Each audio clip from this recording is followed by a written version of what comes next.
Hi, boys and girls. It's Mrs. Steffgen, and I'm at home, and this is my library. I love this room. It's my favorite room in the house, and it's a great room to read in. So today, I'm going to read you a story. And the story I'm going to read you is one of my favorite children's books. It is called Where the Wild Things Are. It's by mrssteffgen, but he not only did the writing, he made the pictures too. That doesn't happen that often. Usually when someone writes a children's book, they write the book and then somebody else illustrates it for them. But this one was written and drawn by mrssteffgen, so he was a very talented man. So I'm going to read you the story today, and when we're done with it, I'm going to ask you to do something. But I'll tell you about it when we're done. So here we go. Where the Wild Things Are. The night that Max wore his wolf suit and made mischief of one kind and another. He's chasing his dog with a fork. His mother called him Wild Thing, and Max said, "I'll eat you up." So he was sent to bed without eating anything. That very night in Max's room, a forest grew. That would scare me if a forest grew in my bedroom. Look at that. The bed is turning into trees.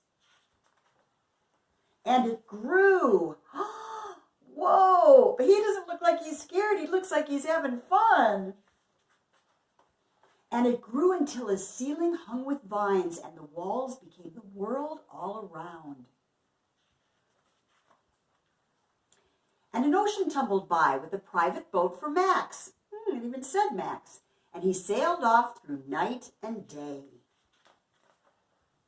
And in and out of weeks and almost over a year to where the wild things are. Now this is the first wild thing we see. It looks like it's a water wild thing, dragon. He looks a little scary.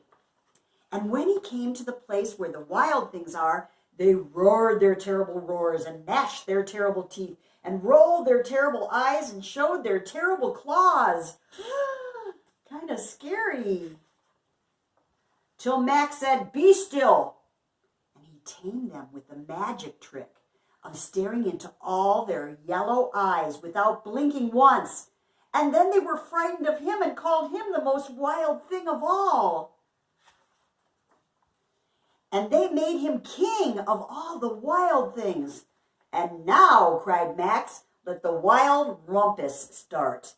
So for the next few pages, there's not going to be any words, only pictures, so look carefully.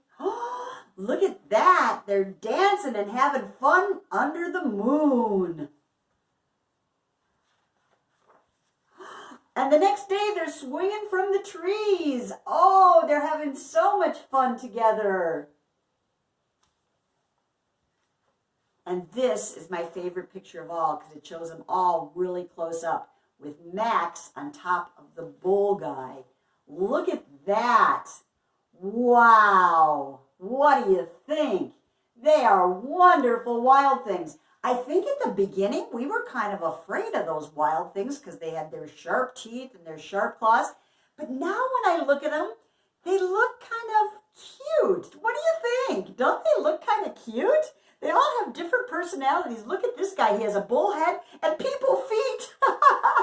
And this guy has a chicken head. Wow. And this one, I think it's a girl one. Maybe she has long red hair. And this guy has a big nose and he's got horns on the top of his head. Wow. I love all of them. This guy has a sweater on and it's striped. "Now stop," Max said. And he sent the wild things off to bed without their supper. Sounds familiar. And Max, the king of all the wild things, was lonely and wanted to be where someone loved him best of all. I wonder where that is. I think that might be home. Then all around, from far away across the world, he smelled good things to eat. So Max gave up being king of where the wild things are. But the wild things cried, "Oh, please don't go. We'll eat you up. We love you so." But Max said no. The wild things roared their terrible roars and gnashed their terrible teeth and rolled their terrible eyes and showed their terrible claws. But Max stepped into his private boat and waved goodbye. Aww. And he sailed back over a year and in and out of weeks and through a day. He's looking pretty tired. And into the night of his very own room, where he found his supper waiting for him. Oh, his mother was so sweet. And it was still hot. The end. What did you think of that book? Wasn't that great? So here's what I want you to do. I want you to draw a wild thing. And I've already drawn a wild thing. And I put a little landscape around him too. And I made my wild thing kind of look like the wild things that are in the book. But you can choose one of the wild things in the book, or you can make up your own. So I'm going to let you look at that picture again of all the wild things together. And then you have to kind of decide, what do I want my wild thing to look like? So maybe you want your wild thing to have more of a chicken head, or maybe you want him to have more of a bull head, or maybe you want him to have just a round head.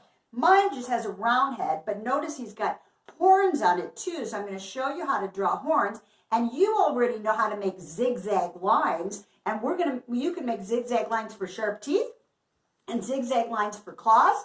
I put people feet on my guy. And you could put people feet, or you could put zigzag lines for more claws. So it's going to be up to you. So you're going to take a pencil, and you're going to take a paper, and you're going to start off. Let's say I say, I think I want mine to have that chicken head this time. So I'm going to make a round head, and I'm going to put a beak on him by going like this, making a curved line from the side of his head, off to the side, big curved line, and then starting down his face a little bit more, and then making another smaller curved line and connecting it so it looks like a beak.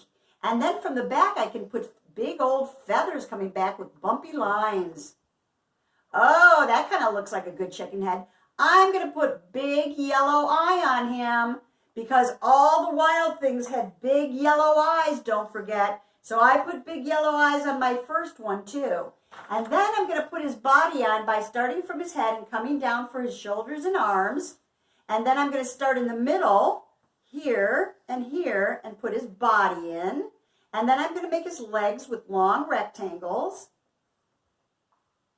And with this guy, I'm going to give him claws for his fingers, long zigzaggy lines, claws for his fingers. And I'm going to give him claws for his feet. Big zigzaggy lines. Wow, that's fun. Okay, he's a pretty good guy. Now, if I want to put in the background behind him, I could take some different colors, maybe make a grass line and color in the grass, and maybe put some things in the sky behind him and color the whole thing in. I can color with crayons, or I can color with colored pencils, or I can color with whatever I have at home. So you guys make your own wild thing, just like I did, and you make a wild thing at home too to show me, okay? That was fun. Thanks a lot. See you later.